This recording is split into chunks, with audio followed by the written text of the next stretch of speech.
Alright guys, we are back at it again. It's been a good minute. Had a lot of crazy stuff going on with this weather down here, and just got kind of stranded in town, so down at my grandparents' place, so wasn't really able to do my regular kind of scheduling and pacing of my reviews and all that stuff. But hey, we're back at it again. Gonna get this thing, keep on rolling as promised here this week. Well, actually, no, it's a new week now. We're on Sunday. Usually I kind of do one on a Saturday, but yeah, we're gonna pick things right back up. We did the ranking of every Hellraiser movie last time, but we're hopping right back into the Steve Vai album review series that we've been going through, and since then his album In Violet has released, super hyped about that, and I'm kind of treating that the same way I kind of treated when Senjutsu came out, when I was doing the Iron Maiden album reviews. I can't help myself. I've got to listen to it when it comes out. So I did give it, a good 3 or 4, maybe even 5 listens. And then now I'm just going to kind of put it down until I reach it again in this, and listen to it again a couple times before the album review series we get there. So I think that'll, listening to it a good couple of times before we get there again, and then putting it down, I think kind of, at least maybe it does, maybe it doesn't, but I mean, I think it lessens that recency bias or whatever. I hope it does, at least. So that's my attempt to try to lessen that. But with all that being said, this time we're looking at 1996 Fire Garden. We left off last time with 1995 an EP, Alien Love Secrets. So we jump in from an EP, a small little EP, to a double album here. And really cool artwork here. This kind of goes back to, kind of like Alien Love Secrets, it kind of just like back to your traditional Steve Vai album. We kind of had our, the thing with Vai, Sex and Religion, with the vocals and kind of the whole band thing together. Flexible and Flexible Leftovers, which are the first two LP and EP. That they, were really experimental, kind of figuring out what he wanted to do. Passion of Warfare kind of set the standard. Alien Love Secrets kind of picked up on that standard. Now that's kind of what we're going to see going forward, that same kind of thing. I mean, don't get me wrong, totally different sounding stuff, like especially, but like as far as, having the instrumentals, maybe some little filler interludes and stuff, and just kind of the pacing that Passion of Warfare established is kind of how his albums are going to go, for the most part, going forward here. So yeah, what's really cool about Fire Garden is that it's a double album, and it's kind of titled as phases there. And on phase 1, the entire thing is instrumental. And then on phase 2, it's all, Vai does a lot of singing on here because vocals are included on all phase 2 except the last track, Warm Regards. But hey, we got a double album here, so let's go and hop right in. There's a Fire in the House is track number 1, and it starts off with like this kind of crazy siren thing, and this is just such a awesome opener, hell of a way to open up the album. Steve always just opens up albums with a friggin' bang, and he does just that here. Usually their openers, kind of like Passion Warfare had Liberty, really set the tone of what was going on. Bad Horsey off of Alien Love Secrets. Well, There's a Fire in the House does just that off here, like just shredding and just noodling all over the place. Really cool riff going on here, and just a perfect song to really open up the album and kind of set the tone, especially for this instrumental portion. Then we're gonna go to one of my favorites off here. Man, I love this song. I hadn't heard this album in quite some time since listening to it for this review. And man, I just forgot how much I love some of these. Like the Crying Machine is such an emotional track, and really kind of bluesy to it. And man, just this track is a prime example of how Steve freaking sings with his guitar. So I mean, there aren't literally vocals on phase 1 or side 1, which really, I mean, I don't know if you'd call it a double album or not. Even though it has those 2 phases, it's all on 1 disc. But I'd still call it a double album. It's got those 2 whole things. They just were able to fit it all in there. But yeah, the Crying Machine straight up sounds like he's singing on here, and like the melody, you can almost just hear him he's saying the Crying Machine with it, and like really cool solo in it too. One of my favorites. But just that main melody is absolute freaking beauty. Just there's a lot of you can practically hear the tears rolling out whoever his eyes, I guess, or his guitar, the tears, coming out of his guitar when playing the Crime Machine. Love, love, love that song. One of my favorites off here. And then we follow that up with Dying Day, which is another one of my favorites off here. It's got this kind of acoustic thing going on, little strumming section right off at the beginning. Then we pick it up with kind of, some more riffing and shreddy stuff. And we even go back into a little bit of an acoustic portion with some really pretty harmonics and stuff going on. And so Dying Day is a really, really fun track and a big standout on here. Then we go to our first kind of interlude here with Wukong, which is just kind of a weird little, I'm trying to think if it's the buzzy sounding one or... No, this is just one I think that's just got some really weird noises going on in it. So kind of the standard Steve Vai interlude here, nothing too much needs to be said about it. Just a 37-second little interlude. Then we go to Blowfish, which is kind of a really weird track. It's a full track here, at 4 minutes, and it's definitely a strange one. It's got, it's just kind of, it reminds me a lot of Erotic Nightmares in a way. I don't think it's as good as Erotic Nightmares off of Passion Warfare, but it is different and has a lot of very strange time signatures. It's kind of just so sporadic and jumps all over the place. But it is a cool song, and as I've listened to it more and more, I have kind of appreciated it more and more. But I wouldn't say it's one of my favorites off here, but it is a solid track. Then we go to another kind of interlude here with the mysterious murder of Christian Tiaras' lover. So there's that, and that's another just kind of basic little interlude fill here. Again, I don't have a problem with those as long as they're not like, too many or especially interludes. They're just that, they're little pieces, and that's all they really need to be. They don't, as long as they don't overstay their welcome like we've seen on Flexible Leftovers, then it's all good. And this one didn't do it. It did what it needed to do in 1 minute and 1 second, and pretty cool little interlude. Then we get Hand on Heart, and that is a really, really pretty song. Man, that's got to be another one of my favorites off here. Just, you talk about it, there's just a passion that comes out of these more sorrowful songs on this album, like The Crying Machine, and you hear Hand on Heart, and you can really, really feel it. It's Steve, it's like he channeled kind of that energy from Tender Surrender, kind of the For the Love of God stuff, and Sisters, just those really, really powerful pieces. And they're scattered across this record pretty fair, pretty fairly across both sides here. But yeah, Hand on Heart is again another really, really cool kind of slow melody that just sounds like it's just the guitar's weeping and just melting. Love that one.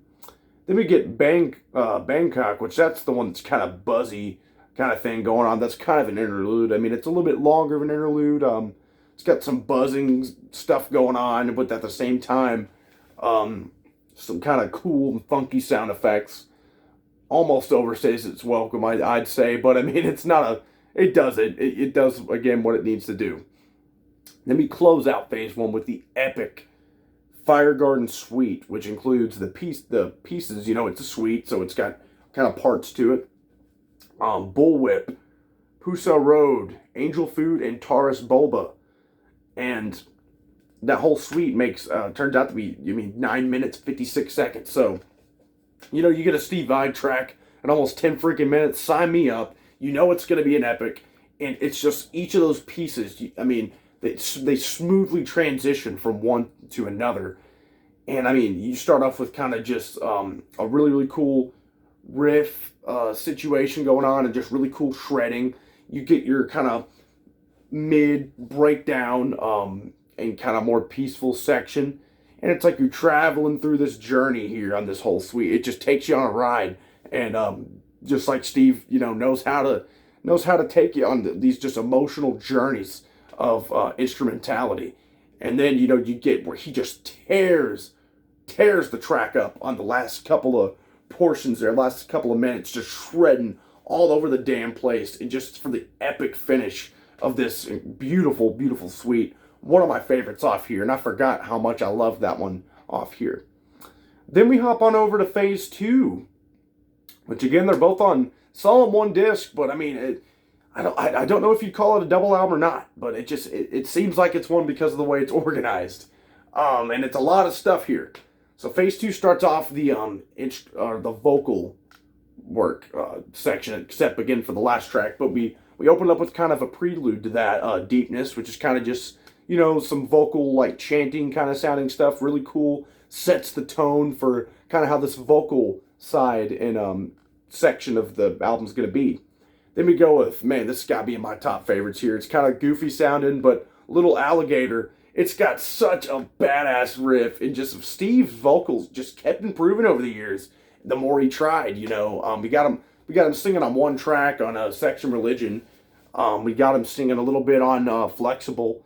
So, it's really cool that we got him singing quite a bit on here, because he's got a solid voice. I mean, he's not like freaking Bruce Dickinson or Rob Halford, anybody crazy, like, technical vocalists that are just masterful at what they do, but he's got a really, really just clean, solid tone, and is a decent singer, and, a lot better singer than, another shredder, Yngwie Malmsteen, who I love Yngwie, but he just does not need to be singing on his own records. That's where it just doesn't need to happen. But Steve is more than capable of doing it. And Little Alligator, I just love the groove this thing's got going, and just like the kind of riff that he's got going on here, and then the little fills in between.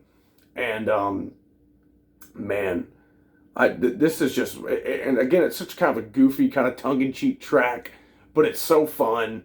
And has just an incredible freaking solo. And it just, man, it makes you just want to kind of bop your head to it, the way this track kind of flows.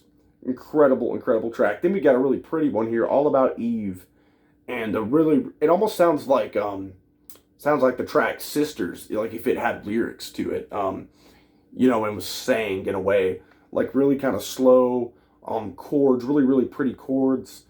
And Steve kind of uses some softer vocals on here, and just a really, really pretty song with some pretty lyrics. And I guess you'd call it the ballad, one of the ballads off here. And I really like All About Eve, really cool one.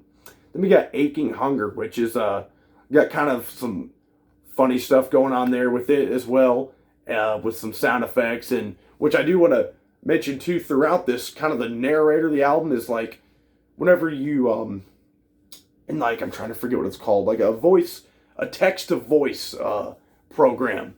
That sort of thing, where it's just the robot reads out whatever you type it. That's kind of the narrator. So there's some pretty funny stuff, like where that's kind of reading out, like, spoken word parts, but it's really like that text-to-voice simulator thing. So it's kind of funny, and that's kind of scattered throughout the whole album, in between, or at the beginnings or ends of songs.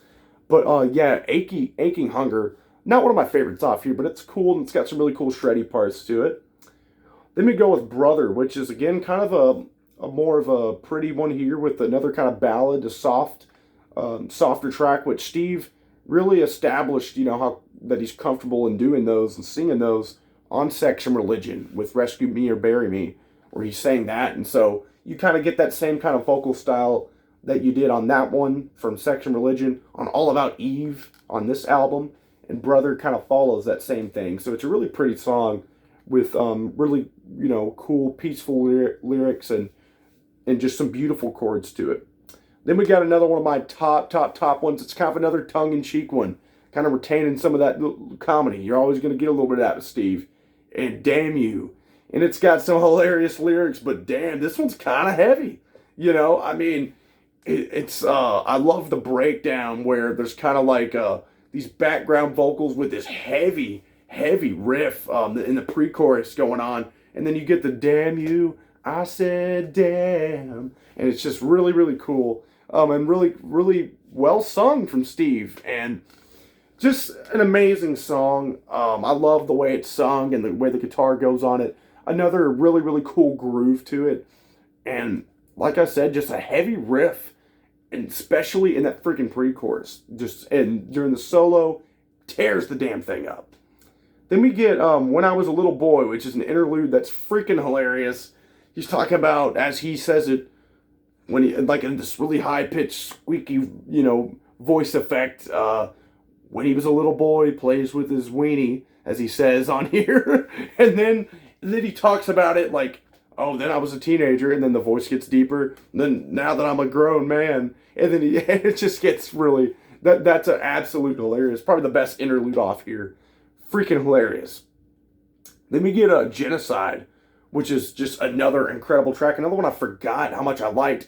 You get like the gospel choir in on this one, which is really cool. Which we'll get to see a lot more of later on an album of Steve's. But I guess this was his first go around with that, with the background vocals of like just a church choir going on.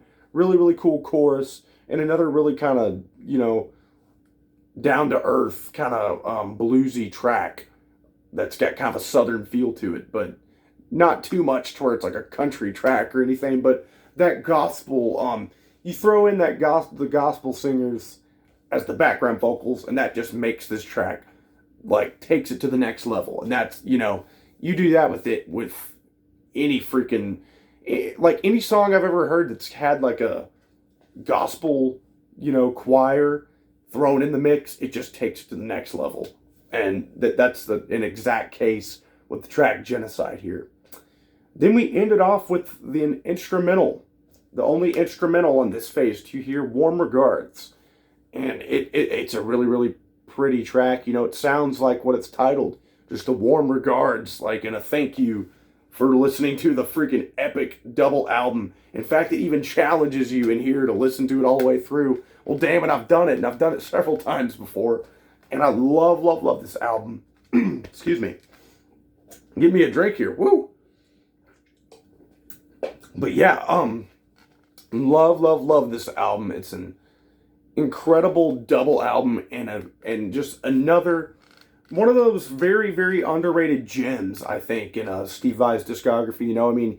There's quite a bit of content on here. There's a lot to pick from. I love the variety of the tracks scattered through, and the whole concept of one side being instrumental and the other being stands for one track, the really pretty Warm Regards, which is really the perfect closer, and I'm totally down with him closing it with that. But yeah, guys, just an incredible album here. 1996 is when this puppy came out, if I didn't already say. So we're about, later portion of the 90s here in the Steve Vai album review series, and next time we're gonna cap off the 90s here with Ultrazone, which has got a whole different kind of vibe to it. Yet again, Steve just getting super, super creative like he always is, because even though, like I said, there's kind of a way in which his albums are usually paced, the kind of theme and feel of them are far and few between. Just very different feeling. This one, it's kind of hard to even describe exactly the feeling of this one, because there's so much variety on there, and that's kind of the whole point of this double album here. Excuse me, gotta have my voice going out on me. But yeah, definite. Are you gonna be able to take the challenge and listen to this thing all the way through like Steve so does on here on the inner booklet? I don't know, but I sure as hell was, and ever since I've heard this album a couple years ago, I've always loved it. And most of the time when I do listen to it, it's all the way the hell through.